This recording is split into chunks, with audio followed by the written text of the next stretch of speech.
കൊടുങ്ങല്ലൂരിൽ KPSTA ഉപജില്ലാ സമ്മേളനം നടന്നു. Kerala Pradesh school teachers association Kodungallur ഉപജില്ലാ യാത്രയയപ്പ് സമ്മേളനം നടത്തി. കയ്പമംഗലം UDF സ്ഥാനാർത്ഥി TM നാസർ സമ്മേളനം ഉദ്ഘാടനം ചെയ്തു.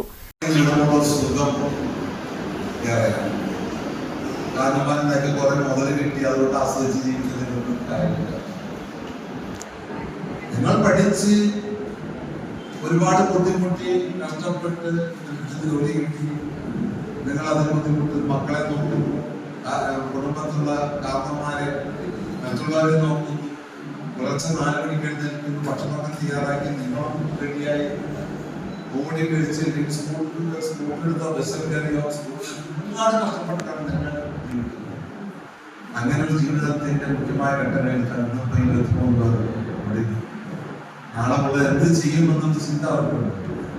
പക്ഷെ ഞാൻ പറഞ്ഞു വരുന്നത് പോരാട്ടത്തിലൂടെ നമുക്ക് കിട്ടിയ ജീവിതത്തിൽ ആ പോരാട്ടം. സർവീസിൽ നിന്ന് വിരമിക്കുന്ന 23 അധ്യാപകർക്ക് യാത്രയയപ്പ് നൽകി. ഉപജില്ലാ പ്രസിഡന്റ് ലിജി KM അധ്യക്ഷത വഹിച്ച യോഗത്തിൽ KPSTA സംസ്ഥാന വൈസ് പ്രസിഡന്റ് സാജു ജോർജ് മുഖ്യപ്രഭാഷണം നടത്തി.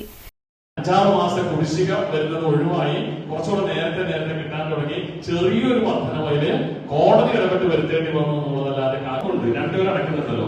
അവസാനം 3,20,000 രൂപ ഹോസ്പിറ്റൽ ബില്ല് അടച്ചിട്ടാണ് ഞങ്ങൾ അവിടുന്ന്. എറണാകുളം ജില്ലാ panchayat member MA Nithya teacher മുഖ്യാതിഥിയായിരുന്നു. KPSTA ജില്ലാ president CJ Damu, Shiji Shankar, Unnikrishnan PS, Sandhya D, Saiju PR, Chanchal PR, Sooraj VS, Joji Joseph, Moosin VI, KSS PA secretary Siddique Vathiyadath, NGO association branch president Ramkumar KA, Mumtaz KM എന്നിവർ സംസാരിച്ചു.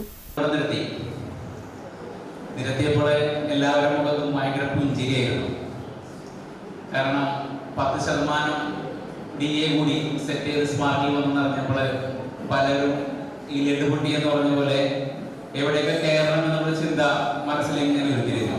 പക്ഷേ അധികം വൈകിയില്ല. അതിലും വളരെ വലിയ ഒരു കണക്ക് അവതരിപ്പിച്ചപ്പോൾ